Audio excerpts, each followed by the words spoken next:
ایک ایسی ذات کو چننے کا شرف حاصل ہوا کچھ لوگوں کو جس نے دعوت اسلامی نام کی ایک بنیاد ڈالی، تنظیم ڈالی، اور امیر اہل سنت مولانا الیاس قادری کو اول صف کے علماء نے اس دور کے منتخب فرمایا، براہ راست علماء کی ہدایات کی روشنی میں، اعلیٰ حضرت عظیم البرکت کے بیان کردہ مسلک کی روشنی میں، امام احمد رضا نے عقائد و نظریات کی جو اسلامی اور سنی نظریات کی تشریح کی، ان تمام تشریحات کے ساتھ افکار رضا کو لا علم عوام میں پھیلانے کا جو کام آج دعوت اسلامی کر رہی ہے، اس سلسلے میں تو سب سے پہلے میرے برادر گرامی شیخ الاسلام علامہ سید محمد مدنی میاں صاحب سجادہ نشین آستانہ محدث اعظم ہند نے تو باقاعدہ کتاب لکھی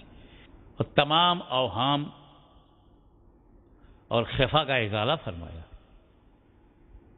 میں 40 سال سے سنیت، اس کی حقانیت کا پرچار کر رہا ہوں۔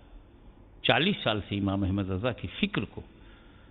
دنیا کے 35 ملکوں میں لے جا چکا ہوں، دنیا کے 5 براعظم میں لے جا چکا ہوں۔ میں بڑا مطمئن ہوں کہ جو خوشبو اعلیٰ حضرت نے پھیلائی ہے وہ مولانا الیاس قادری میں بتمام و کمال موجود ہے۔ عشق رسول، تمنا مدینہ، محبت میں ڈوبا ہوا ایک مزاج۔ نہ صرف یہ کہ مولانا الیاس قادری صاحب سلسلہ عالیہ قادریہ رضویہ کے خلیفہ ہیں، اس بنیاد پہ نہیں کہ وہ اعلیٰ حضرت کے خلیفہ ہیں یا اعلیٰ حضرت کے خلیفہ کے مرید ہیں، قطب مدینہ علامہ ضیاء الدین صاحب مہاجر مدنی رحمۃ اللہ تعالی علیہ، یہ سب اوصاف حمیدہ سے تو ان کی شخصیت بڑھ جاتی ہے۔ سنت پھیلانے کا جو جوش، اور جوش میں جو ایک بہت ہی خوبصورت ہوش، وہ سب سے پہلے سنت اپنے اوپر نافذ کرتے ہیں، پھر لوگوں سے کہتے ہیں کہ اس پر عمل کرو۔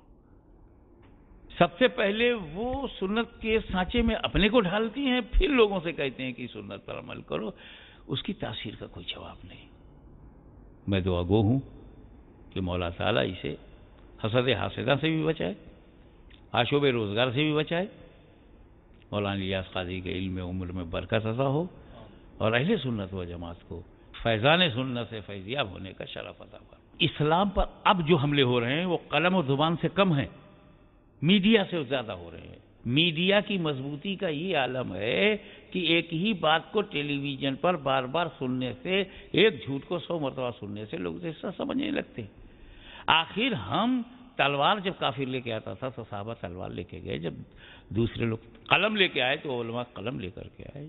اب جب یہ میڈیا لے کے ہم پہ حملہ کر رہے ہیں تو جواب میڈیا میں دیا جائے گا۔ یہ جو مدنی چینل ہے، یہی تو ایک شرعی استعمال ہے جس پر شیخ الاسلام نے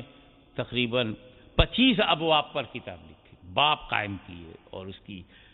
ٹھیک ہے بہت سی چیزوں کا استعمال غلط ہوتا ہے،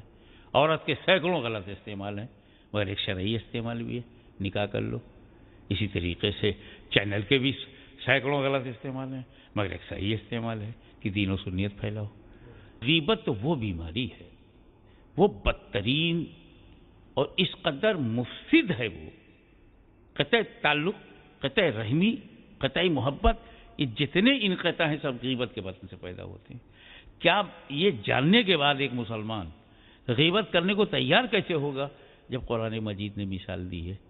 کہ مرے ہوئے سگے بھائی کے گوشت کو کھانے جیسا ہے غیبت کرنا؟ صحابہ کرام نے کہا اگر وہ بات سچ ہو تب، حضور نے کہا تبھی تو وہ غیبت ہے، وگرنہ تہمت ہے۔ اگر ہمارے اندر سے 2 چیزیں نکال دی جائیں، ایک تو جھوٹ بولنا اور دوسرا غیبت کرنا، میں سمجھتا ہوں کہ 90% ہماری اخلاقی کمزوریاں ختم ہو جائیں گی۔ اس کو ٹارگٹ بنا کر کے جو وہ چلے ہیں نا کہ ہمیں اب غیبت مٹانا ہے، واقعی اگر اہل سنت و جماعت کے کروڑوں لوگوں سے غیبت کی عادت خارج کر دی گئی تو برائی بند ہو گئی، برائی بند ہو گئی، لڑائی بند ہو گئی، لڑائی بند ہو گئی تو سب کامیابی ہی کامیابی ہے۔ تو اس میں تو پوری طاقت سے عوام کو شامل ہونا چاہیے۔ غیبت کے خلاف جو ایک عملی جہاد ہے، یہ وہ الامراض پر حملہ ہے۔ مولانا الیاس قادری نے کیسے چنا، کن لوگوں نے چنا، ان کی مجلس شورا کیسے آئی، یہ پہلے غیبت مٹا دیا جائے تو بہت ساری غیبتوں کے بطن سے پیدا ہونے والی تمام بیماریاں ختم ہو جائیں